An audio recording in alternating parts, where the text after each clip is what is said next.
welcome to our Diamonds Real Talk. So today, right, this is actually season 3 and episode 2. Together with my co-host, we have a total of 5 achievers that we're going to interview today. Leon, thank you very much for actually attending today's Preeminent Group Real Talk season 3, episode 2. Two. I think I want to actually ask you guys this one question first because this is like has in the bottom of my mind, okay? And when we are in sales, right, we meet up with different people, right? And sometimes we meet up with good people, sometimes we meet up with very, very bad people, right? So maybe you can share with me, right? What's the nastiest client, right, that you have actually met in your career before?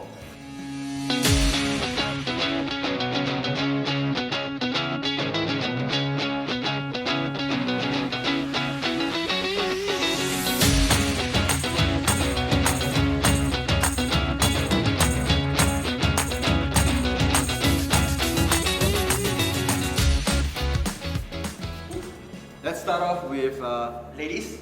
Ladies first. Ladies first. Okay, so a bit of a backstory of myself. I took real estate paper for 6 times. 6 times. So it's like 2 years, right?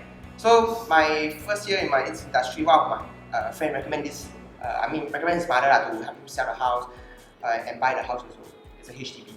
So back then it's like COVID period, first year, okay. Then when I was selling it, wow, I got the best price, market best price, but the requirement is 2 months extension. Fair ma?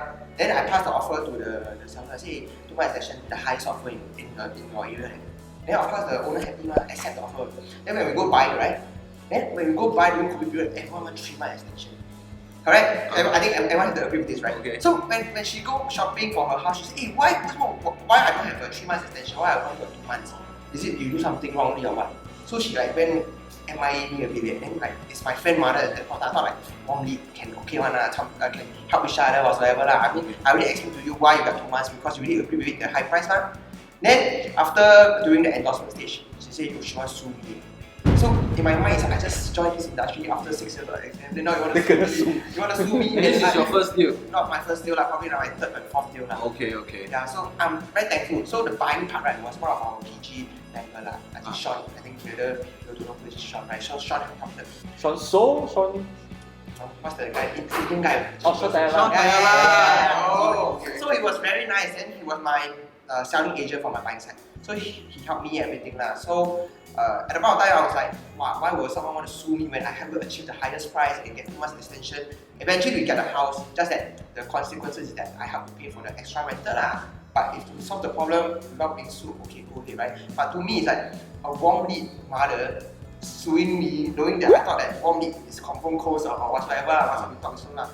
But with that kind of experience I have, I told myself, wow, I'll make sure I will do a full checklist, a guideline, everything, and make sure the owner sign. I mean, it's a learning journey. I mean, things happen for a reason. So, bad experience was worse what a nasty customer. I think that's actually quite a very interesting experience for you because I mean we have been in the industry for more than you have been 15 years.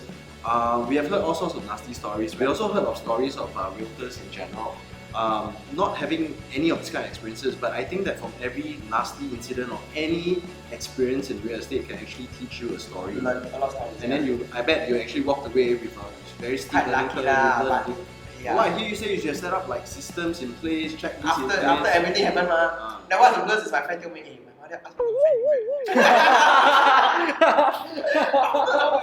I'm like, but we are still friends lah. I'm happy we are still friends lah. But it's a very one of a kind experience. But at the point of my mind, it's like, wow, I took 6 years, then you gotta get sued because of this kind of thing, and then maybe you got a chance to lose license. That kind of days that you have to go through before you really settle this whole nasty experience episode lah. So good experience and the nastiest one that I ever got so far. Experience, but I mean, you've got to be thankful at least there's a learning, something for you to learn Yeah, from. definitely. So that's why if you ask me the first question, this one is the first thing that came to my mind. Okay. So Javier, since right, you actually started first, right, I want you to actually nominate any one of us, right, to actually share. My dear friend, Miss Pear, so what is the, you are a relatively new agent from our Yep, understanding. I am. I am in this industry for about 5 years. So 1 year. when it comes to nasty clients, I haven't really met Wow, any. super friends. Haven't met any. Okay, tell me about your first experience dealing with your first client. My first client will definitely be it's a referral lah. Then he's very kind. He knows that I joined the real estate industry. Then he actually say, "Hey, how about you help me sell my parents' house? My parents wants to right size." I think, "Oh, sure." Then new ma. Then I'm very excited. So like the whole entire deal, they have been very patient with me because I'm also learning with them. Then I'm glad that everything just went very well with the help of my mentors and everything. So they knew that you were a new real estate agent and they are still waiting to engage the service. Yeah. What do you think contributed to this? Was it because of relationship or was it because of what? Relationship, yes. But of course, I think they trust my character because I'm not someone that does things very sloppy. So I think that is very important. So they have to trust your character first before they are able to trust me with the sale of the house. Right? It's a very big. It's a big deal. Yeah, So correct. you're actually in this way you're actually quite blessed in the sense that they trust your character and they didn't end up suing you lah. Yeah, definitely, man. Same thing but different result. Yeah, Also your referral. character. I got Joking. because the thing is, she was doing a so-called like a referral as a new agent. I think a lot of us have went through it when we actually go and do an LP or when we represent or we position ourselves to clients. When they know that we are new, they tend to be a little bit more skeptical. I think this is one of the problems that we all face, especially while you're dealing with such a big ticket item, you're dealing with a house, whether you're going to sell it, is it investment property? It is still a relatively big ticket item, but for you, I think you were very blessed. Yes, I am definitely. I'm very thankful for them. Like, because without them, I will not have my first HDB deal. Then through the HDB deal, I actually learned the entire process of HDB deal. Right? So it's a very valuable lesson that they have given me. So I'm very, very thankful for them. Okay. I mean, off camera she was just saying like, she said that the nasty experience, the nastiest experience is when the client don't close deals.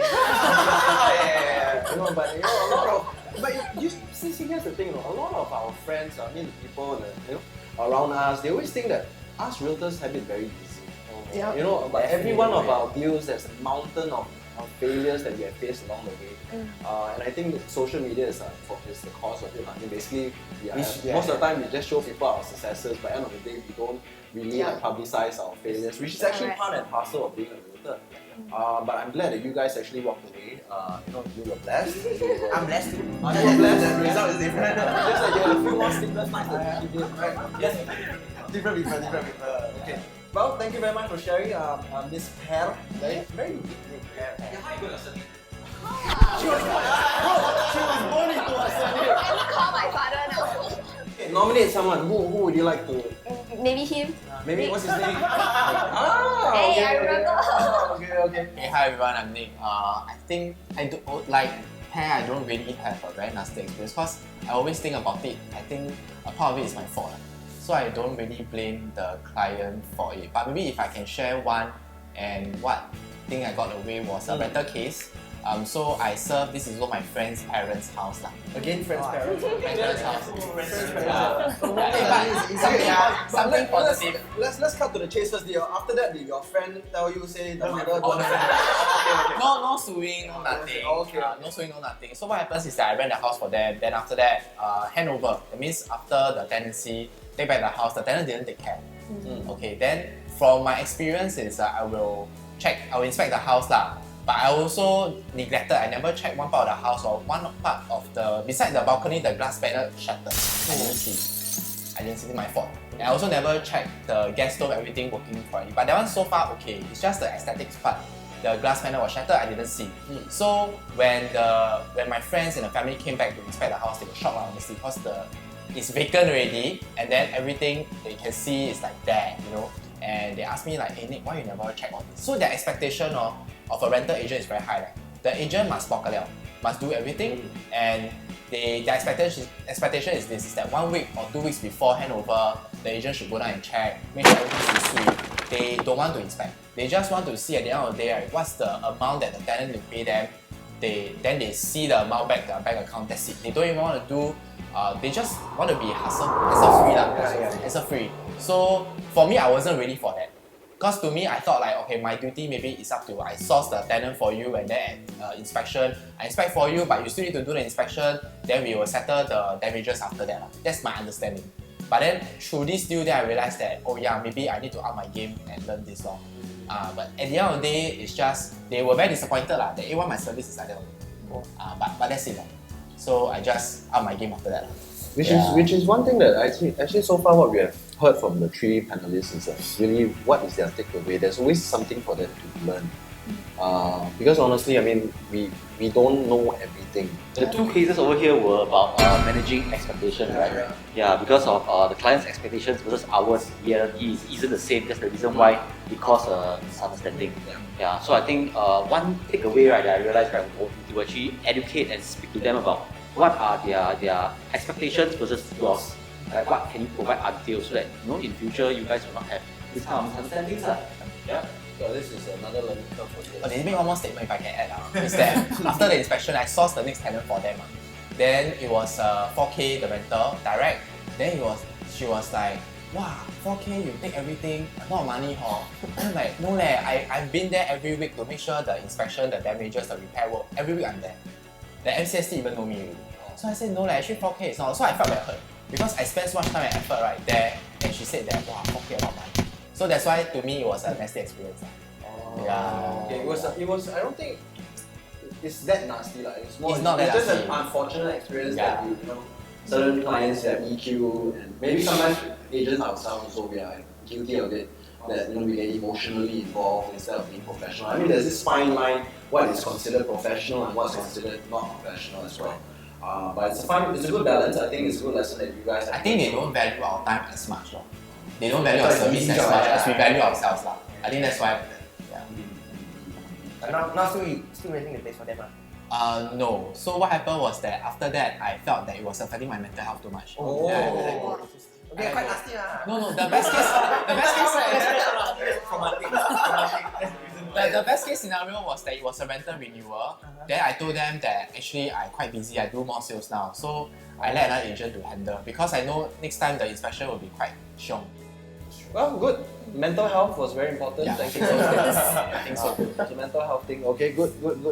Okay, Nick, nominate. You're left with Jeanette and Jeanette, please. Actually, I wanted to say my nasty experience has to do with a piece of glass also. Yes. Okay, it's one of my very first few deals. So that's like 10 over years ago, but still memorable for me until now. Okay, so actually I'm serving the landlord. And then the tenant actually want the owner to change the handles in the kitchen, all those handles. Yep. So I was early for the handover, so I went up and I actually saw the owner changing the handles himself. I said, okay. So when he was changing one of the handles, right, he actually cracked one of the glass cabinet door. So I was like, oops. Then he's like, shit, I actually just changed this piece of glass because of the pressure, I think when he tightened too much, right, the whole thing cracked. So then the tenant came up. Then the tenant was like, you know what? I can live with that. I'm not gonna use that. That cabinet lah. Okay. Then I was like, okay, good. So I actually took a photo, but I didn't take the photo in front of the owner lah because that time he was very upset already. Like he just changed that piece of glass and he cracked it himself. Yeah. So I was like, okay, fine.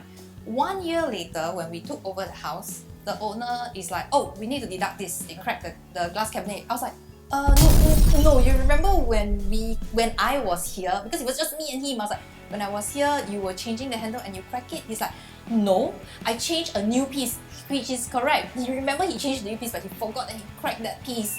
Then he was like, no, I specifically changed it for this tenant. I even had the receipt. Then in my mind, I was like, I know you have the receipt and you cracked it yourself. Then I was like, oh, I even have a photo to show you lah, that you crack it on that day. But okay, this is like 13 years ago. So that time, iPhone don't have those kind of like time. Yeah. Oh. So what happened was, then I showed him the photo. Then he started scolding. Actually scolded until my mother, my father, say like, you don't have brains. This photo can be taken yesterday, you know, right? I was like, I don't know. I didn't know whether I was angry or I was upset, but I thought until I cried. But how do you deal with this kind of abusive client? It was a bit abusive, so I told him. So I just say like, hey, Mr. Owner, I know you are upset, but I don't think you have a right to scold my parents. But I was crying saying that when I was saying that. So and that was like one of my first few rental cases. So I was very, very stressed because I thought like, hey, I did everything. I was even very glad like, wow, heng, I took a photo.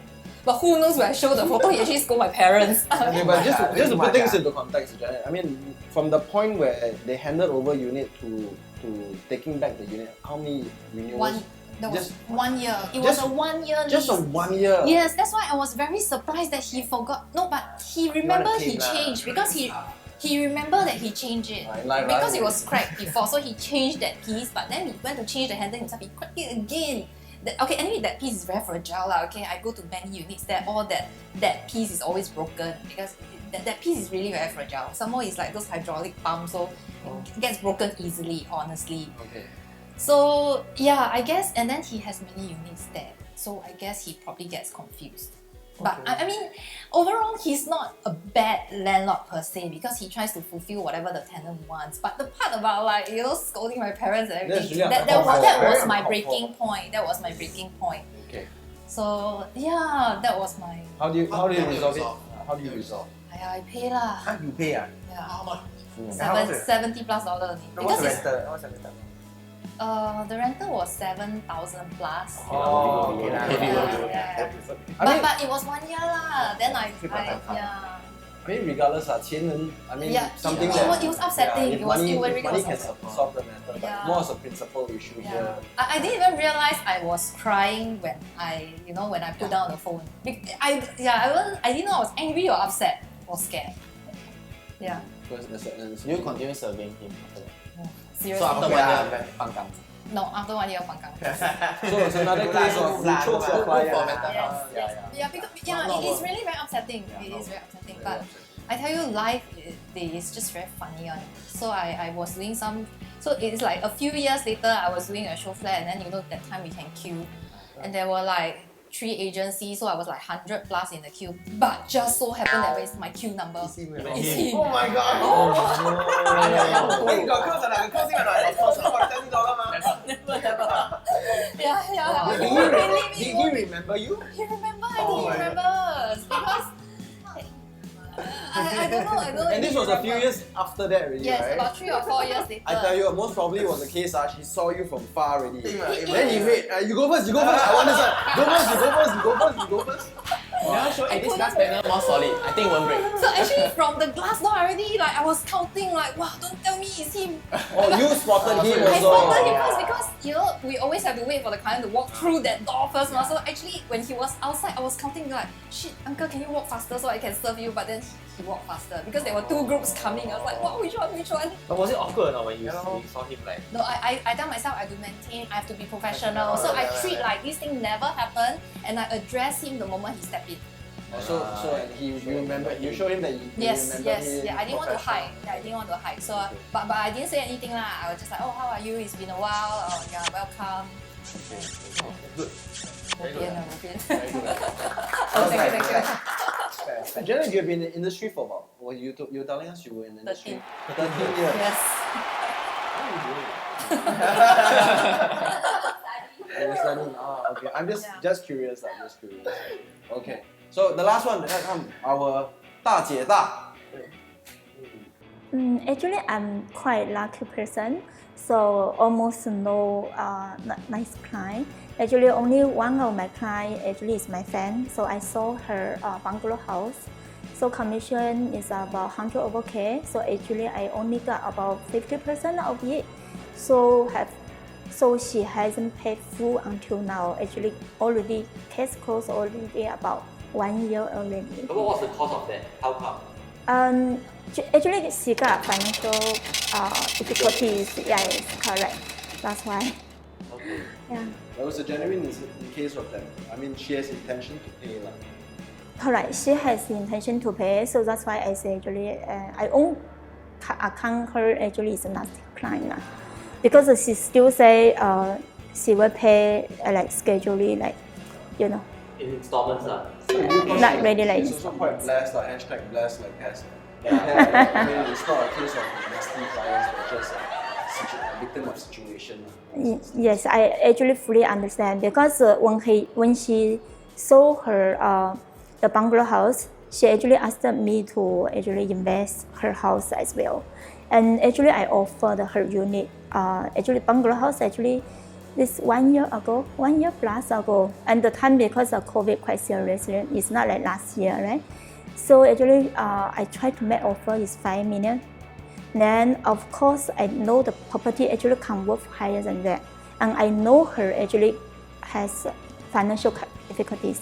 So very hard for me say, actually for me as a buyer, I also say, oh, very hard to pay higher than that.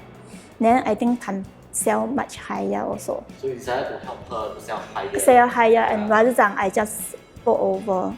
Yeah. Actually, I was also very like, It's a fire sale yet as a friend. correct. So if you are the agent, I'm actually also looking for such deal for my own stay lah. So yeah, so I think wow, very hard to find a bungalow house. It's a newly built, right? It's just 5 million plus. Then you can own a bungalow house. Wow. Well, I think in this line we actually met with a lot of people. So of course, it's inevitably that we will meet with good people and bad people. The more people you meet, you know, of course, most of them are generally nice. But one here my experience. So right, I went door knocking already, right? Then I knock on this door, you know. You door knock? Serious? Yeah, I do door knock. Yeah. When was That this? was about 2 years ago. 2 years ago. 2 years ago, you still door knock? Yeah. Respect. So then, I knock on this door, and then this owner is like selling. They actually have like intention to sell. So after following up with them for about 6 months, right, they decided to work with me lah. And we managed to actually get the house sold. Okay, and it was a very, very difficult house because it was facing the main road, you know, and very, very noisy. So we managed to sell the house and everything. When it came to completion, right, he didn't want to pay. The comp. Yeah. You didn't serve to his law firm. Served already, but he didn't want to pay. Wow. Yeah, he got the law firm cancelled away. Oh, yo? Yeah. So right now, right, it's still pending. Until now, it's still pending. Hey, don't tell me this house is a near Tai Seng one. 50 over thousand. Yeah. Oh, so BC, like, why does it? Yeah. Oh, so he said that we didn't get his expected price. Yeah, but the fact is that, you know, the OTP is already there, right? Yeah. So there's no way, right, he can actually deny that he wanted to sell at that point of time. Yeah. So it's still pending because we're still waiting for legal to actually take action. Yeah. But that was it. That was really my worst experience really. 2 years ago, yeah. Yeah, very recently, very recently. Yeah. Wow, sounds. That's actually quite But sad. was he resentful when he accepted the offer? No, very happy. Very happy. So Yeah, what's very going happy. on? But I think it's because during the bull market, right, you know, I expected more. when we were in the lockdown and everything, then suddenly, right, he realized that hey, after selling his house, right, he don't have much things to see. Yeah. So that's the reason why after that he decided to pull back lah. Yeah, but then already done already with the deal, and then how can you expect the buyer to, you know, reject the case? So of course he can't do that lah. Yeah. I think this is just one of the mountains of nasty clients that you've actually. No. All my clients are very nice one. One or two cases only. One or two Yeah, cases. yeah. Same. Actually, most of my clients are nice also, Yeah. but only that few. But is this the first deal like throughout your career that won't pay commission? First few. Most of the time, my hit rate of money collection, right, is 100% one. Same actually. Yeah, so I was very surprised. Wait, guys, I don't get this one. All of you all are saying that you, no nasty clients, got one nasty experience, few nasty experience. How come out of 10 clients I meet, 9 also nasty one? Is it just Maybe your fit. maybe? The camera must be No lah, okay lah. I mean, not 9 cases lah, but yeah. But I guess what Beyond is trying to say, my takeaway from what Beyond is saying is also that, regardless of what kind of clients we meet in our industry, and you know, we don't just meet. We are not in the people. We're not in the real estate business. We're in the people's business. So at the end of the day, whether you're blessed to actually just have clients that is like very nice all the way, or clients that is nasty from the start, like that's it. Or you have clients who turn. I mean, end of the day, it's all what you do out, what you take away from the situation. What do you learn? How do you improve yourself thereafter? How do you prevent? It's like in your case, you actually come up systems to prevent. You in Janet's and Nick's case, you actually took care of your own mental well-being, and therefore you decided that you don't need this client anymore, or you are a better time with the time. And then for Peg's case and Amy's case, it's just #less. Of So- course, I also have like commission Issues. issues. Yes, Okay. Because, for example, most of my clients actually pay 3%. They are also got client and back out and say, oh, 2% at the end of the day. So, but not always. So, also got this kind of case before. And example, like another case where I saw the bungalow house for my friend. It's my friend, yeah. But she has financial issue, right? So she paid me 1% first, and then left another 1%, actually 2% full count. So until now, about 1 year later, so still not fully paid yet. So just like, oh, okay, 1-2 months they give me like 5K, 10K, this kind of commission. So why I don't say this is, for me maybe I'm quite positive. So I think as agent, as an equal, and IQ must be like that. If we feel like so bad and so down, really very hard to continue. Yeah, which is true. I think because you cannot be, you buy one bag of the apple or whatever, like you cannot ensure everyone is very nice. Right? You have to accept how many percentage is not very big. So in your case, you tend to look, you tend to be a little bit more positive. You look forward. You focus on the good things in life instead of just like being negated. I think she just focus on recovery. Yeah, recovery. To say complain about the client or the case. Okay, but everyone has their own situation that you should try to be accustomed to. Because I know the customer what they want. They want the high price, so I try my best to do the high price for them. Even the guy got offer already, example, I still try the maximum potential as much as possible. Then they want the example save the money, save time, save the travel and all this. So I know because I'm property agent for 14 years, and I was a property investor since the age of 20. So I know what's the expectation, and myself, I buy house, rent house, as landlord, as buyer, as seller. So I fully understand. So the psychology, Yeah, that's the thing about clients. They want their prerogative when they are selling. They want the highest price possible. Yes. Then at the same buying, time, they want when it comes to the selling. Then when it comes to paying commission, then they are like this, this. I wonder if they go to the doctor or they go to the type of store, they can give discounts and that. I don't know. I really don't know. But thank you for your experience. Thank you very much. Thank you very much, who is both an investor agent, investor and agent as well. So she knows the consumer psychology. Okay, thank you very much for sharing. Let's go down to the deals right now. You know what I can see here, right? All your transactions, right? That you all clock. And just for your knowledge, right? Each one of them, they actually clock more than 100,000 of commissions in 1 month. So that's the basic of how we actually select all these panelists, right, to actually come on board to actually share with us. So I can see here that we have people that actually clock like 100,000. We have people that clock up to close to 300,000. Okay. And of course, I want to actually see. Let's see who you want to choose. Okay, let's see. We have some interesting facts here. We have one that is like, wow, just one deal itself is almost close to 2, more than 1. Yeah. Shall we talk about that one? Okay. Okay. And our first panelist to share is, drum roll please, Miss Huang! Okay, so Miss Huang is gonna, just keep it really candid in this sense. Okay. You closed a deal, okay? You closed just one deal, okay? And your commission, right, was like crazy high. Okay, it's like somebody's yearly income, 170,000. Yes. Yeah, can you share with us like how was the process, how you know this client, and what made them choose this unit? Okay. Actually, this thing is every time when I share about this deal, I just share about this deal with our division. I think 2 days ago. So it started with like about 7 or 6 years ago. Okay, I met this couple. They came to one of my resale units. It's actually a fire sale at that point of time, but it was a fire sale because that unit got no view. It's in reflections actually. So the unit has got no view, but it's really cheap. It's like I think 1.3, 1.2 plus for a 2-bedroom, which is really good if you all know reflections. Why didn't you buy yourself? Later beyond would have bought it. Actually, everybody said that, you know. But when I started calling people, I actually like asked all the fellow agents, hey guys, there's this unit 1.2 plus, I think can close already. You all want to come and view? But when everybody went to the unit, it's like, huh, this unit, you sure or not? Reflection is the one, the 2-bedroom is the 1,000 plus square feet one, right? So you have the island table. Yeah, 900 plus, close to 1,000. But you see, the thing about reflections is some of the units is like totally when you go in, you see like the other bedroom.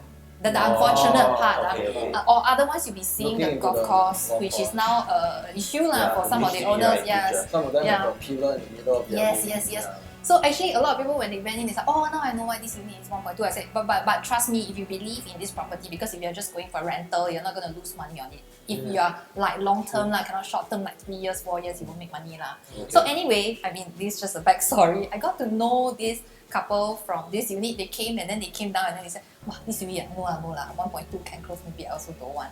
So they look really young, like early 20s, like super young, still like kids like that. So then they are very cute. So then when I met them, I asked them, so may I know how long have you all been, house hunting? They say, maybe 3 months to half a year. I was like, so long? Then I say, you're not in a hurry to buy, is it? Then they say, no, yes, we're in a hurry to buy. I was like, okay. So have you done your in principle approval? Then they were like, what is that? I was like, I was like, okay. Then in my mind, I was like, okay, this couple got no agent one, this buyer got no agent one. So I asked them, so may I know you've been house hunting for 3 to 6 months, how come no agent is helping you? Then they say, don't know. Nobody asked us. Then I was like, no, I asked you, you want me to help you? Then they say, okay lor. So being very young, right? Immediately they say, this guy was the one who contacted me and said, I add my, that time still girlfriend only. I add my girlfriend into the chat. So if you want to view anything, I'll let you know. So from then on, he very on. Every day he see property guru, he will send me this new Jeanette, can we see this? I was like, can. Then at the same time, I also give them my suggestion. Very lucky to get, just to get a cold lead like this. Okay. Yeah, but it's because, so I asked them, how come you all never thought of using an agent since you are not familiar with the buying process and this is your first property? It's like, nobody asked us. We even went to a lot of show flat and we tried to ask questions and people ignore us. I was like, okay, but they do look very, very young. Okay, so then I started this whole process with them and then got them to my banker and everything, right? And then my banker also very cute. My banker also like, you're this client, you can bring them to see units up to 4 million. I'm like, yeah. Then I'm like, yeah. So I was like, okay, but no lah. They're only looking at 1 million plus because and this was 6 years ago. Yes. 6 years ago, they can already afford 4 million when they were like 22, 23. Yes. They were working already. Yes. So from then, you've been serving this client from then to now 6 years, they haven't bought anything yet? No. So they bought a new launch, a TOP project from me back then. Which I think that time maybe got me a diamond also. But last time, that time no diamond yet. One client gave you 2 diamonds. 3, I think. What is that? Actually, because now still 6 years only. So one more Still more diamond to come. No, because okay, then they stay in the unit. Okay, so 4 years later then can sell, right? Okay, so when he hit the 4th year mark, then they asked me, we are thinking of selling lah. So okay, by then initially they were boyfriend girlfriend, right? Then by the time they contacted me, they are husband wife, got 1 baby already. Okay. Then after that, COVID happened. So they a bit not so actively want to sell because people have to build their house and they got a small child and everything. Then I was like, okay lor, then we take it slow. So then we kind of break for a year because of the COVID lah. Then after that, then late last year, around November, December, they say, I think cannot. We probably have a second one coming already, so we definitely need to move out of our 2-bedroom. Okay. So then I helped them to sell and then eventually bought this one. So, but of course, now 6 years already, obviously their profile is a little bit more different. They want something bigger. So that's so how this, I got for this particular unit that you actually got nearly 200,000. This deal was actually 6 years in the making. You don't consider the rest. The property flips and whatnot. But I think what we really want to ask you is, was it an easy deal or was it difficult to extend? Actually, no, there were many challenges, but it's just that, of course, the challenges are so many, and I don't even know where to begin. Okay. So, when they contacted me, right, because I know that they wanted to sell, but I didn't know when they want to sell because of the COVID, because it keep like the COVID numbers like spike up and down, from SNM keep changing. So it's very difficult for me to do viewing, and then they have their concerns. So what happened was, last year I decided like, I'm a COVID bride, so last year I decided, okay lah, let's go for a honeymoon. After married for 1 year plus, I said, okay, we go for So you got married during COVID? Yeah, Oh, 2020. Congratulations. 2 years ago already, 2020. So then I said, okay, last year, I just say, okay, we go for a honeymoon. So in the midst, like November, December, that time when I just reached there, I don't know, 3 days or 4 days, right? Then this seller was like saying, hey, I think we urgently need to sell. So then they also had their concerns that I'm gonna be away for 3 weeks. Then like they kind of like very urgent. So they say, is it okay? Like we need to introduce another agent in. Then suddenly Not okay. Not okay. But then that time I was in like Spain, then the time difference, then they feel a strain, so they feel like, if that's the case, you can't sell it. But then again, it's like we don't really sell houses. How do you counter it then? Being overseas? I'm very lucky. I've got a colleague who's helping me here, Beatrice. You probably know. So she was trying to help me over here, but because overall, I mean, the relationship between me and the sellers are there, so it's easier for me to talk to them. So I did tell them, if you don't mind, actually Beatrice was also very experienced, is helping me, so you don't have to worry. But they were very concerned back then because they have a very short runway to where they get things done. Yeah. So no choice, they got someone in to market their unit, but I did check out, my competitor, not so strong in that area. But I was still very scared because I was working on them for a long time already. Fortunately, when I came back, I think 2 or 3 weeks later, I sold the place. That's when we started doing. So and when we were viewing, there were also a lot of other challenges because we definitely need to look for a unit that is going to TOP. Because by then they are going to be like parents of 2. Yeah. And then it's going to be difficult. So even if we have an offer, we have to make sure that the buyer can allow us to give us the extension, and then to rent back to them, that kind of thing. So there were a lot of things. So yeah. Quite remarkable. I mean, the fact that you were in Spain on your honeymoon. Yes. Most agents, they go on their holiday, they don't go on. They cannot not worry about things at home. But luckily for you, in this case, you had a very good teammate who was actually supporting you. Yes. I'm very fortunate. So to all those people who always naysayers that says that the real estate is a very lonely industry, proof. This is proof that it's not a lonely industry. And the ABSD increased during that trip. Wow, my phone almost bombarded when I woke up. All my buyers, all my sellers. Wow, Jeanette, how about now? Immediate effect. Then in my mind, I was like, immediate effect, nobody can do anything. I know I'm in Spain, but yeah. So I say, okay, we give the market some time. Okay, usually, there's some adjusting period. Okay, let's not fret first. So yeah.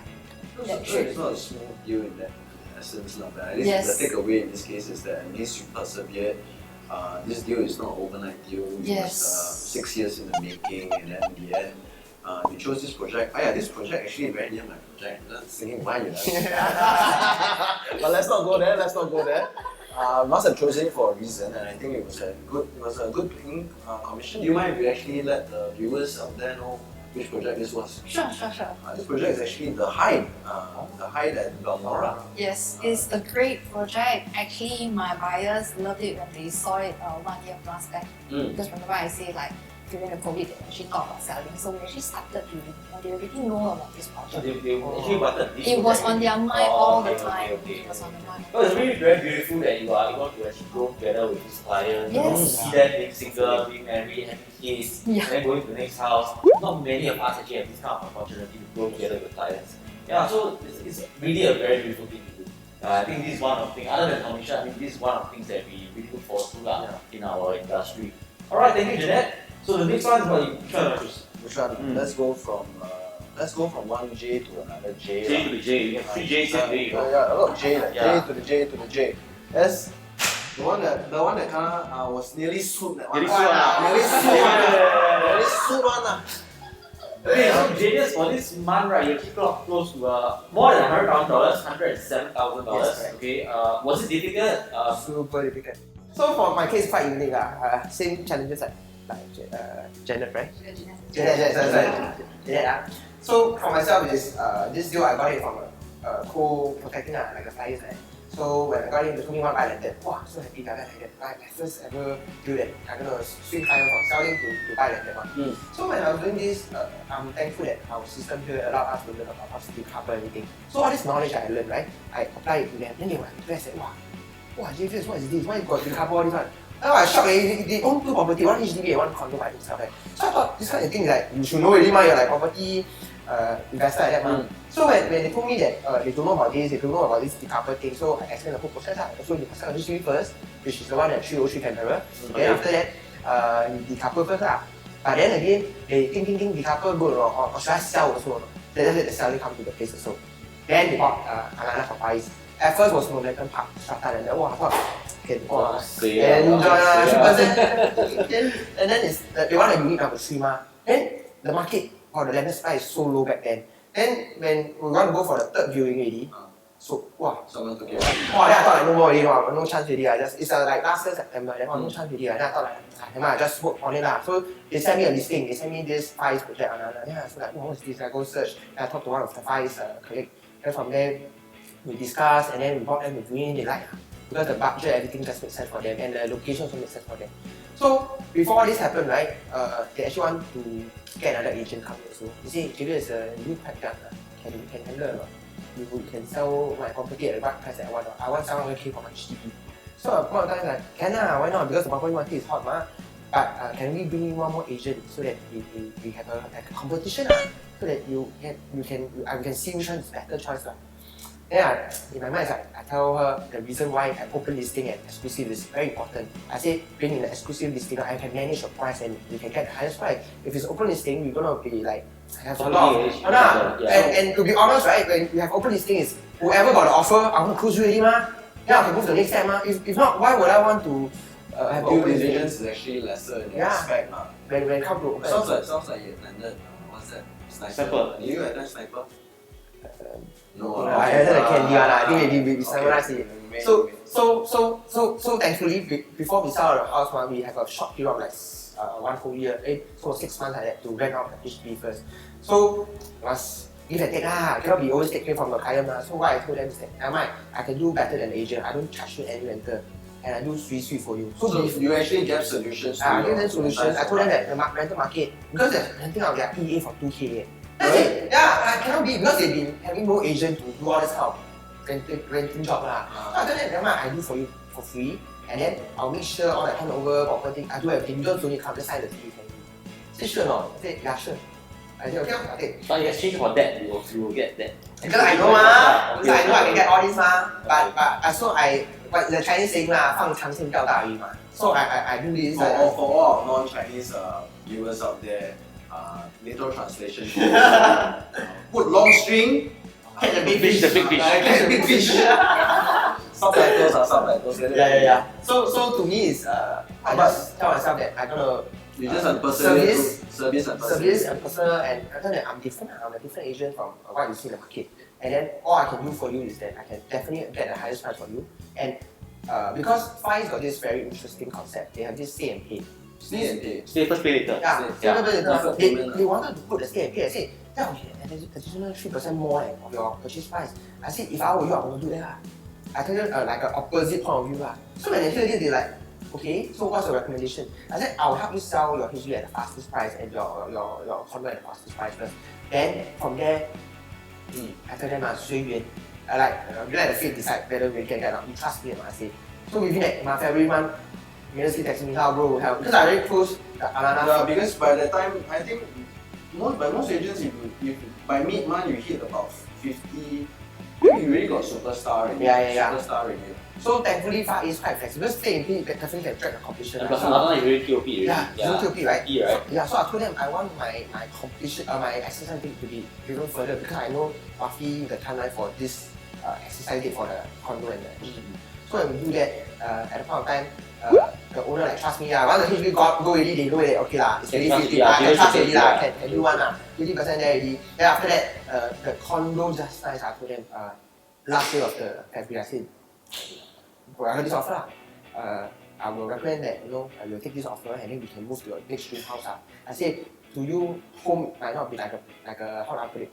Like a more of homestay rather than investment. Because if you want to buy investment, you won't go for another money. Exactly. So you just go for homestay. Right? So if you want to get your homestay, and the reason why you want to buy a landed is because they want the children to still run around the staircase, all these things.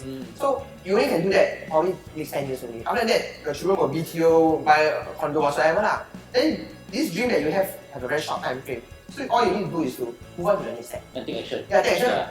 And they are, you are able to afford this kind of thing, your action taker lah. Your mindset is also an action taker lah. If I get him correctly, he's very service oriented and actually he's able to advise in his way, be a consultant to his clients. Yeah, that's how I take actions.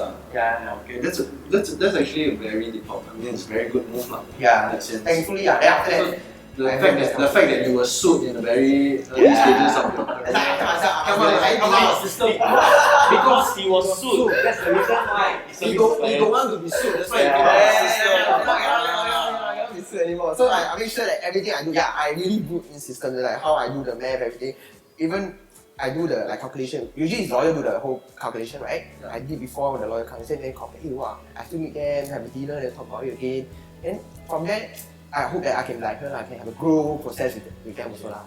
And then hopefully, see how it goes lah. Maybe 10 years later they find me to sell this place, So anyone want to buy, tell me lah.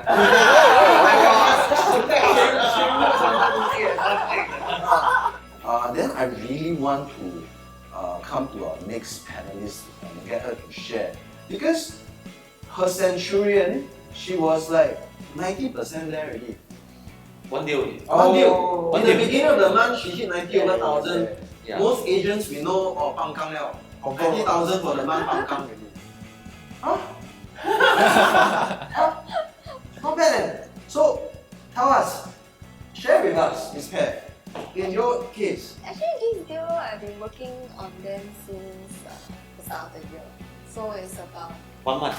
late December, January-ish, that kind of timing lah. Okay. So they were actually a referral from my friend. From your bank. My friend. From a friend. So Okay. this You have friend, very nice friends. I do. I'm very blessed with all my friends actually. So this friend is actually quite affluent. So he recommended this guy who recommended this group of clients. So it's a referral kind of thing. So I serve them I just get and serve them. So initially I was bringing them to Interlace. Then because they are buying under company, so they are paying a ABSD of 35%. So they went through, they've been searching this place for the last year. So from ABSD haven't increased to ABSD increase.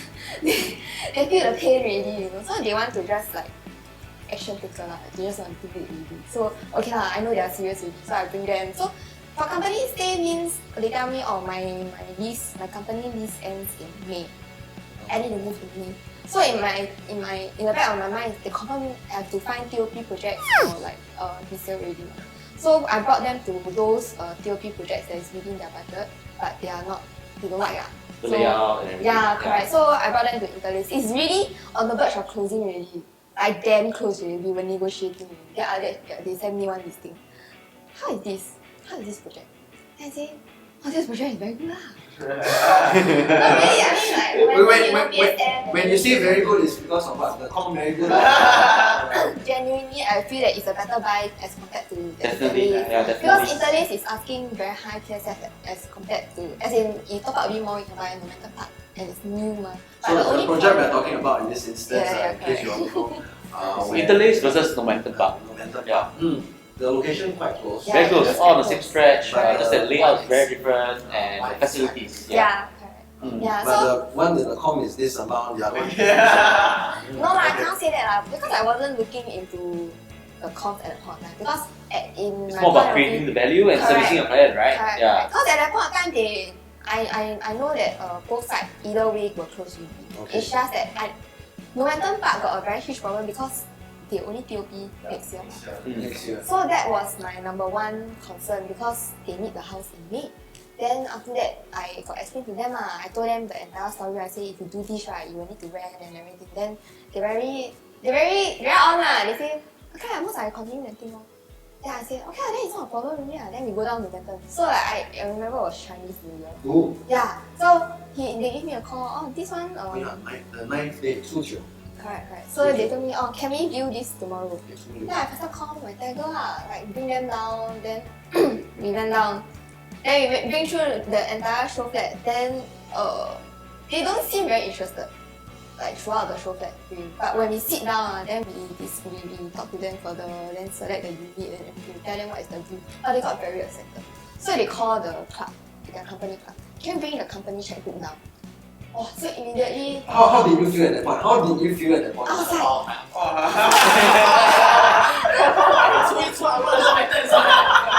I wasn't expecting anything. Yeah, correct. I wasn't expecting anything from them actually at the point. I was just like in my heart I was like, okay, we go down. I wasn't thinking of a closure. I thought like okay, I just bring them to the unit, I build rapport, you know. Then after that when they say they immediately call the club, hey, can you bring the checkbook down? I was like, I like that my tiger. Because we were both shocked. They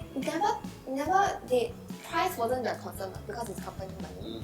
Then they don't want penthouse because there's what space.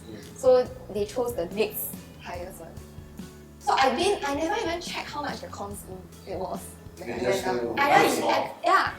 No, I thought like okay, I just go in, you know, like I really wasn't thinking about closure. Then until my dad got to me, hey, how much the cons? I don't know. Hey, you check. How can you not check before the cons? I was expecting a closure. So yeah, it was quite experienced. So I went down. Then after that, the club really came down, bring a chair. Then we submitted on the spot. Then at the unit, that particular unit, the other agent from actually was fighting for the unit also. Other agency. Yeah, correct. So I was like, wow, don't know whether I can get or not. Because like they came in first, they came in the picture first, but there's no deposit fees. Then at a point of time, PI not drawn. Correct. PI was drawn. Correct. So, but How much reaction time? How much reaction time from the point that they call you to the point that you call your tiger? How much reaction time do you get? Maybe 1 day. 1 day. Because thankfully it's Chinese New Year now. Because Chinese New Year usually More loud, everybody more chillax.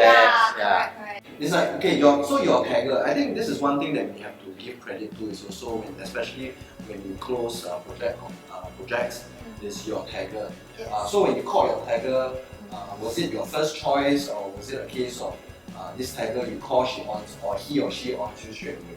No because he's also a very experienced tiger. He's Seth. Okay. So he has been doing Momentum Park for very long. Then after that, I think we were talking about something. I can't remember already. So I was like, hey, tomorrow I got this thing. You on? Straight. He's on? Okay. then the next day we just went down. Then yeah, but it was quite amazing. I accompanied them to the law firm. You see them issue the 35% ABS check. It's like $1 million for the buyer's So I mean, it's actually quite remarkable because in this particular instance, her reaction time is not those that we have 3, 4 days, 5 days, 1 week to plan. It's actually much credit also goes out to your tiger in this case, Seth, correct. who's able to just go down on the blind side, just go down to support you and then just get her. So the relationship that us realtors have with our tigers is also very important. Someone who will just react to one call, who's going to go the extra mile.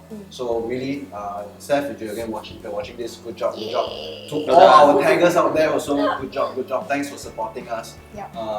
Actually 50% of the credit should go to him. Yep. So he went down, everything, all stars aligned for you in this instance. Yeah, but because we have because the clients are Chinese. So their Chinese is very cheap I would say. So like thankfully both me and Seth, we both work well in presenting the entire, because some things that he might know, some things I don't know, then we just complement each other. So it really, I think every little detail really fits in very well. So that's how it ended up with a closure. So you said earlier, so you had no idea what your commission amount was. Yeah. Okay, so let's be honest here. I mean, let's be really honest. You closed this deal in the very early of the month, beginning of the month. Were you tempted to just relax thereafter? No lah, my boss wouldn't let me. Spencer, okay, my boss is Spencer. You everything. Got time not? I'm ready. You got anything? Are you doing anything? You doing anything? Yeah, I'm doing anything. I'm working on something lah. Of course, I also want to achieve something out of the month, right? Like, I know You're so close, right? You're so close. Yeah, I was very close. Then just nice, I was working with a few deals lah. It's just I don't know whether can close in February or not because I know timing is not exactly right. And February is a short month. Yeah, and it's a very short month. So that's why I also very thankful that like the other deal managed to close within the month because I wasn't expecting any of the deal that I was working to close in February. It's supposed to be in March lah. Then somehow it ended up in February. So it's always this hunger. Because I can relate to your experience in this instance. It happened to me on this fateful month in June 2018. That month, I know I closed smelly. I got the pink diamond already. Yeah. So then I called my manager. I say, "Hey manager, you think I can hit ERA number 1 or not?" Then my manager, this guy lah, he said, "Why you bother? Just go out and close lah." Go out and close. He asked me, "Hey, what was the number 1 previous month?" Oh, I said this amount. Oh, you're a shortfall of 200,000. So one instruction from him, you got 3 days to go and find this deal. Oh, go outside. I mean, why bother? Why? The thing is, you need to benchmark. It's all a decision. She can choose to rest. I also can choose to relax for the rest of the month. But he gave me a target. 3 days, you go and find. Back borrow, still get the deal done. And those 3 days, thankfully, because of him, additional 200,000. Thanks, bro. No, I actually feel the stress one. I feel the stress one. Must stay cool. But you are like my manager back then. Yeah. Our job is like sometimes personal trainer. I know you cannot already. I purposely must push you some more. Just to stir that little bit only. Yeah. Then they must make sure it's like. Then his instruction was very clear. Don't bother what other people are doing. You just run your own race. You just run your own race. I mean, looking at the sales, like why I brought this up because at the beginning of the month she already close to 100,000. Close to 100,000 already, but then like if someone follow up with her, push her further, she could have chose to relax. But I think well done. Kudos. Well done. I think from here we also have another thing, momentum park. You were saying that just now when you were saying momentum park TOPs, then someone tap you straight away. You know why the person next to you can tell you when because he also closed the momentum part. No, he bought momentum park. He knows it. So Nicholas. Yes. Nicholas. Okay. He had 2 units of a similar condo. He sold 2 units over there. Yeah. But quite the opposite, if you notice from Jaslyn, is Jaslyn closed her first deal at the beginning of the month. His is at the end. He wait until the last minute, end of the month, then he can squeeze in all these deals. No, you had 3 3 deals. You had the 3 deals. So 你是先苦后甜还是先甜后苦？ So my mom is actually from Popnex, not from ERA. Okay. Then I joined ERA because I want leverage. Of course, Leon and Beyond leadership is great, but it's more of leverage. Okay. Then also she was the one who told me that, hey, you know, here on Holland relaunch. Yeah. Then I was like, oh, I don't know, small project. Then after that, I went to check ERA email which actually ERA email got a lot of emails. We never see. Yeah, we never see. So I go and see. I go and study. Then what happened was that I go and check the email. Then I was like, hey, goodbye, because relaunch or Pure Holland sales was very bad. Then they discussed and they reduced price substantially. So I went to look at each pro. I went to look at square foot. The highest transacted PSF was 2009. So I'm a very math guy. I like this kind of stuff because to me, if I can impress my clients this kind of stuff, they can't say no. Because figures don't lie, right? So I look at the highest transacted 2009 PSF, they relaunched as low as 2002 PSF. Whoa.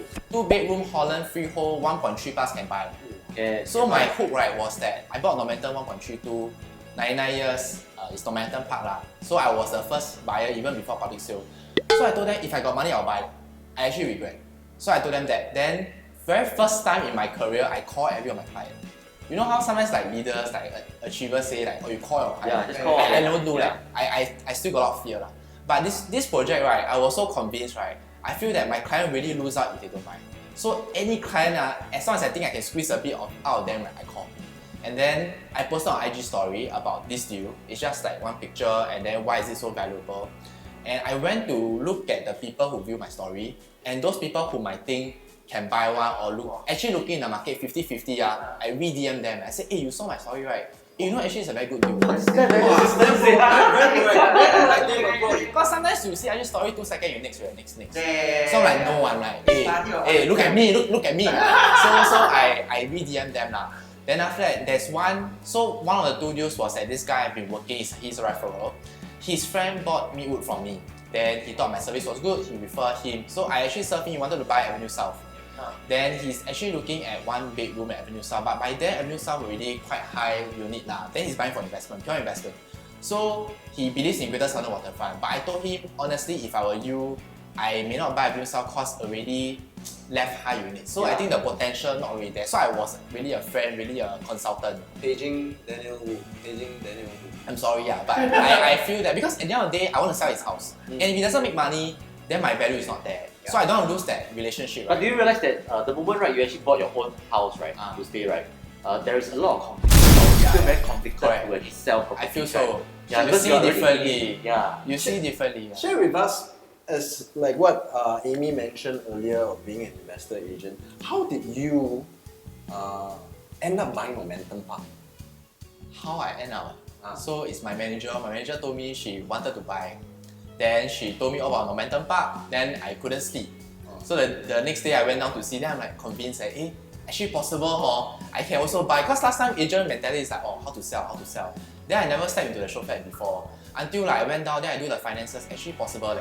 So Winnie is my manager. She wanted to buy herself. Yeah. Then I thought maybe 1 bedroom I can. Then I try to squeeze here, squeeze there. Then after I gonna upsell to 2 bedroom. So I by myself, by y'all lor. Then like actually 2 bedroom can buy bigger. I mean Kevin also said buy as big as possible. Buy as big as possible, as young as possible, buy as big as possible. Yeah. So then I went to buy a 2 bedroom. But after buying, I think as a home buyer, like what Amy said, you see things differently. It's really because it's your own money. You really look out for things that usually as agents we don't.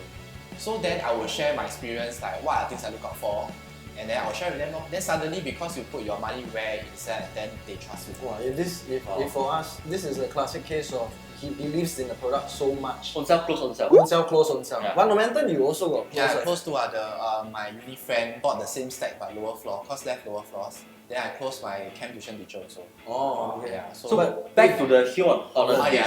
Yeah. So what you did was you actually recaptured them back on DM, and then in the end they really managed to buy. The guy who was looking at Avenue South, I told him, hey, this one important, can I zoom you? Like he's working was a working day. I say that, hey, really this is a very important thing, can I zoom you? Like, very, very urgent. He said okay. So I zoomed him maybe half an hour only.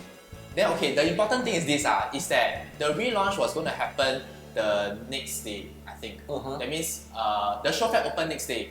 But today can book already. First 15 units sold will be at this price. Then every 15 units they increase price. But show flat is closed. You can only see actual site. Actual site has nothing. Yeah, because the Hill on Holland logo. The 2 pillar right. Then the leaf shops. Everybody is very busy. So I wanted to find Tiger, right? But the Tiger, I look at it, I don't really know anybody. So you take yourself? Tag myself. So I contacted Project IC, which was Javen So Then he's really quite zai. But I learned everything myself because I feel that there's no time. So I really go and hardcore study, right? Look at square foot, everything. Then I really sell myself. This guy really hustler, no? I mean, 我自己来做，我自己来做。 No, he makes things happen. He make things happen. Don't wait for things to happen. But I think when you study, then you realize actually a lot of things make sense. That's why I got a conviction. Very easy. 1.3 plus million freehold Holland is the same price I buy Momentum. If I can, I would have bought. I think enough already leh. Enough is freehold, then that's it. Some Holland B. Holland B. And you put yourself as a classic. I mean, it's another example of whether is it a positive side or negative side. You make yourself relatable to your clients in this aspect, lah. Yeah. I think because I told them I will regret if I never buy. Oh, that is the. If I were you, I want this. That's the hook. That's the hook statement already. That's the hook already. Yeah. So then he was convinced. Then I made an appointment to go down to do site recce with him. So one of the DMs that I make to my friends, right, I said that because they were actually on the lookout for EC, I served them quite some time back. Then in the end, it didn't go through because they feel that it's too expensive for EC nowadays. Then after that, they were still in the market. Then I say, why not you all consider this? Then for them, they were still working for that day, but their parents were free. So I say, okay, why not? I'm already going down to see the site because I got another buyer want to buy. Then how about you just ask your parents to meet me there? And I said, okay. Then after that, I meet the parents first. Then it started to drizzle already. So we were walking the side, right? We need to hold on the umbrella. There's nobody else. We park along the road and then we just take a look. And then I just try to explain as much as possible to the parents, while my client went to see on their own. By the end of the day, right, I didn't get to meet that first client because they were quite rushed. They just look at the site themselves, then they proceed to go to the developer's law firm to sign. But my hope, right, was to tell them that, hey, actually I got this client, they are already on the way to sign the papers. Yeah, which was real, which was just that they didn't see, but I was like in between calls, things like that. So they felt the pressure. Because I first thought like, send one is it, like today must happen, tomorrow show flat open, then we go and see lah.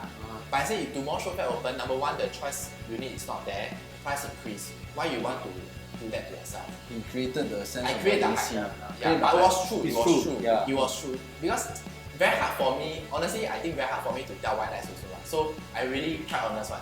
So I tell them everything. You're open book. Yeah, I really am open book. So there was a sense of urgency. Then because of that, then they also call me. But at first, I feel like if that first case didn't happen, right, this case will happen. It's because they FOMO.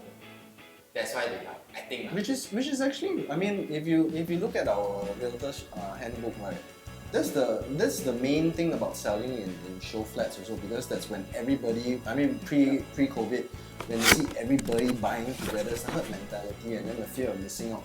The whole concept of FOMO is actually very real when it comes to new launches.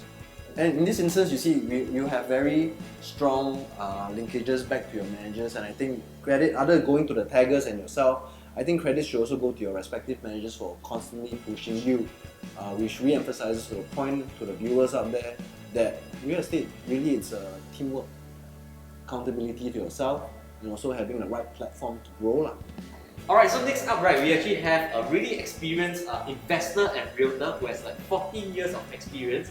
So we have Amy. So Amy, maybe you can share with us, right, for this month, right, you are like closing everywhere, you know? You have like residential, you have commercial, you have HDB. landed, you have HDB, you have condo. Yeah, so what was going on that month? Very busy month. Yes, actually I in the past, right, I don't do about rental so much because I very selectively do sales.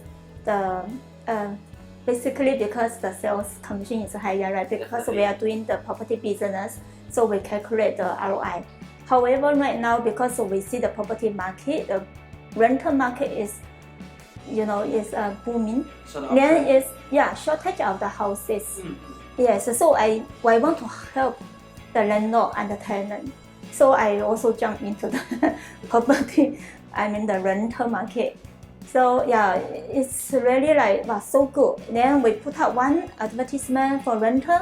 Then we get like one day maybe like 15 leads, or 2 days maybe 100 leads. Wow. Yeah, so one day I have 10 listings, right? So about over a few hundred listings. And the moment when you post a rental listing, right, the calls just keep coming in, right? Yes, the within about 20 minutes or half hour. So I receive about maybe 10 to 20 response. So that's really crazy. And So it's a rental market right now.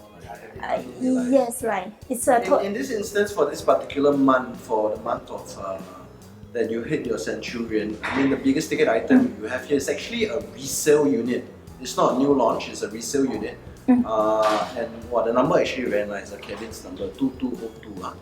Kevin not the buyer, right? How much was this? I mean, what was the percentage of this commission? Oh, actually for my two resale unit, right? So both are 3% commission. Please share with us, how did you, Okay, so in this market where everyone is complaining about low commission, you managed to get 3%. How do you go about convincing your client? Usually actually they call me or approach me or refer by the other clients because they know actually I have a track record. Yeah, track record, for example, my best track record I have achieved coffee shop. Okay, valuation price is 2.5 million and I sold 5 million. Double price, yes. I think it's a great whole market record, I think. Next If I'm not wrong. Next time if you want to sell your valuation at twice the price. Yes, I sold the agent's property as well. Yes. Okay. So then of course like some penthouses, example one of my penthouse like 7.5 million valuation. Then I sell 9 million. Then I have some cases like quite common. So it's very challenging because it's a very common thing for me. yes, correct. But it's very challenging for me because I know this person what's the purpose, like to call me. So the purpose is to get high price. But I mean, Yes. in your years of experience, don't you have clients that tell you that other people only charging me this amount, lesser amount, but you are charging 3%? How do you justify? No, okay, other than the fact that you have to justify this 3%, do you have clients that will come to you and say, hey, can you charge less? Oh, of course. I think this is our most concern, right? Yeah. Yeah. So usually I will say my commission is 2%. However, if I can achieve the good price, then some clients give me more. So they are willing to pay me more. So then the client say, oh, okay, so if you can help me to achieve this kind of price, so I don't mind, I can also pay you 1% or 2% more. So I also get 4% commission before, then yeah, but very rare. So normally because I think good enough, so I also don't want to take so much. So I think that 3% definitely because example like, you know, if I add value for the client for 1 million, 2 million, so what's for about 1% additional? Correct. I think it's a win-win situation. So Yes. but you have walked away from clients before, and you have been selective with the clients in your years of experience. So, but it is because we see ourselves as a very experienced realtor. But if let's say we take Miss Pear for example, she is relatively young. I mean younger in terms of experience in the industry, 1 year in experience. What advice do you have for Miss Pear or our viewers out there, like when to give in, when to stand firm? What advice do you have? You mean when counter the commission matters? Yeah. Or- Yeah, when it comes to commission, like, Okay. you know, are you like very flexible about it, or are you very firm about it, or is it a situation kind of thing? I'm quite firm. Yes. Oh, okay. I said my commission. So when we ask about the property details or I put my profile or everything, right now after that I will highlight my commission in the first place. Yeah, I will highlight. So my commission is 2% plus GST. So even GST I will be highlight. Let's take a quick poll. Let's take a quick poll here. Would you accept anything less than 2% commission? I see how. I said depends. It depends on Like if I situation. have enough time to work on this, I will take it. You But it will take be second priority. Second priority. Yourself? Same. So I It's think the independent. Independent. Okay. Yourself? Myself, I would be dependent as well. I would see this question. Like very much like what I mean, Nick's answer is very much something that I also wish. Okay. But I personally feel that it's really in Amy's case, in our case, as we are entrepreneurs ourselves, we are business owners ourselves. If you do not value my time as such, I can be better off doing something else. Although a lot of people are saying hey, beggars can't be choosers, end of the day. But maybe because of our successes, we see things very differently. We are able to choose our clients as well. But that's why I was very specific in her case. If you're a young aspiring realtor, do you see like, oh, I should give a discount just to get the ball rolling? But the problem is, if you notice among the starting realtors is, if they start off with the first few deals giving discounts, then that's basically how much you value your time at. It's going to be a very sick cycle. It's going to be very nasty. Will you forever then thereafter set a trend that you need that kind of percentage? Or do you see like in this case, it took her maybe 14 years to reach that, but at the beginning, it's a business decision. So Janet, what about yourself? Same actually, because when I listen to Amy, sometimes I wish I'm like her. You must be ready to walk away from jail. You know, if it doesn't hit your target. I think part of the reasons is because I do a lot of resale as well, and then a lot started from rental, and I kind of have a relationship with the owner already. So it really depends. So a lot of time, even when I started, if owners don't agree with the 2%, I'll say, you know what, let's just get the thing rolling first. We start marketing first, and then you see if you're satisfied, and then come and talk about it. I would say a good 80 to 90% of the time, owners at the end they will say, okay, yeah, you really deserve 2%. They are happy to give. I mean, I also want that situation, So bearing in mind that Beyond has one case right now that everything was very good, smooth moving. At the end of the day, they find. We need this kind of nasty finance. We need this kind of nasty we need finance. to take that kind of risk, but since I work with them, most of the time when I sell these investors' houses, I probably work with them for like a good 6 to 10 years already. A lot of times. Okay, what about Javius? 3 years agent. For myself, same. It depends. But most of the case I'll give in is like divorce case, some very I can empathize what they're going through, then I'll give a bit of discount. But at the end of the day, if I'm able to achieve back to the above their market price, I'll achieve the same. I think to be fair, we have to pick it up. Yeah, I think more or less it's about the value that we actually created for our clients, and then from there to see whether do they see us as a value or not. Correct. Yeah. Yeah. So I also did some research on like this 1% agent. They recharge like 2K, then all this. I think the transaction a lot. I think our case really cover everything.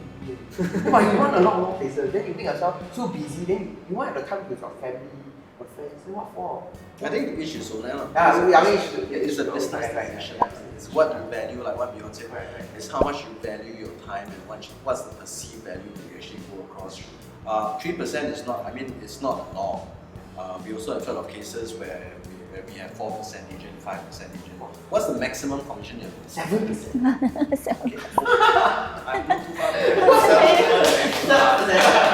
I'm not too far. Small government, GST.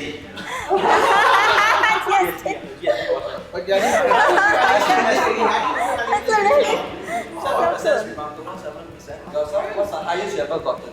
4, but I partner with You partner manager. 4%. 4%, but you added value lah. So 3% was video, 4% was record high investing. Oh, record high. So you set benchmarks. Yeah. Okay. Interesting. Janet? 3-ish, 3 and 4 for me also. 4 for you. Amy, what's the highest percentage you ever got? Yeah, 4%. So our biggest winner here.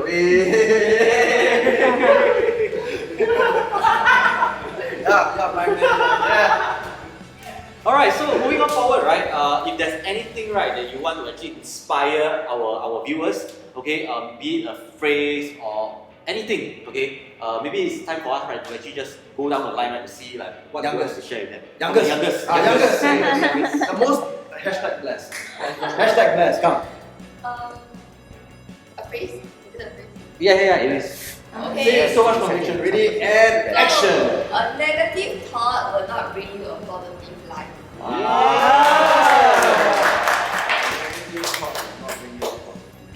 Okay. Okay. Then next, who's the? Second youngest. Okay, you point. You tell me who you want. Can I Nick? Okay. Come. Oppa. Come. Ready and go. Buy property as young as you can. Nice. Okay. Convince. Come. Julius? The more you learn, the more you earn.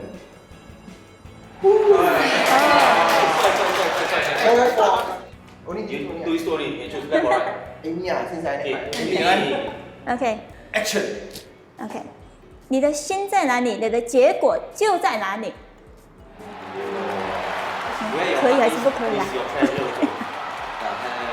Where your heart is where your treasure. Yeah, it's where your treasure is. Alright, Janet, what about This yourself? one. Everybody's quote so I do. powerful. That one is okay one. My one is Okay one. actually kind of just like a mantra. Mantra. Come. Yeah, so it's like, okay, it's like from finding Nemo somewhat. Wait, no, Okay. Because there's one part that says like, when life gets you down, what you gotta do? Just keep swimming. Okay. But I think we're nearing our end of our program as of today. But I think all our viewers, as well as myself, as well as our panelists, we will not be ending this if we do not get a quote from the man himself, Mr. Beyond Chua. Wow. What quote? Hey, wow, I start Okay, and on 3, total silence please, silent on set, and action! What doesn't kill you makes you stronger. Alright, we've come to the end of Preeminent Group's Diamonds Real Talk, okay, season 3 and episode 2. So if you have actually enjoyed this session, this episode, and of course the conversation that we have with our panelists, please do like and subscribe our channel. Okay? Hit the like and hit the subscribe button. Yeah, so on behalf of Preeminent Group, ladies and gentlemen, this has been Dion Chua. Give him a warm round of applause. That has been Nick Won. Our 大姐大 Amy Chen. Our youngest agent. Here, Jesselyn Pear. Xavier Cito. Try not to get sued, right? Okay. And not to mention, ladies and gentlemen, Miss Jeanette Hua. Okay, and I guess this is Leon signing off on behalf of everyone. Thank you very much for tuning in to today's program. We hope to see you in the next episode of Preeminent Group Diamond Real Talk, Season 3, Episode 3. Alright, so guys, thank you very much. My name is Leon signing off. Thank you. Bye-bye.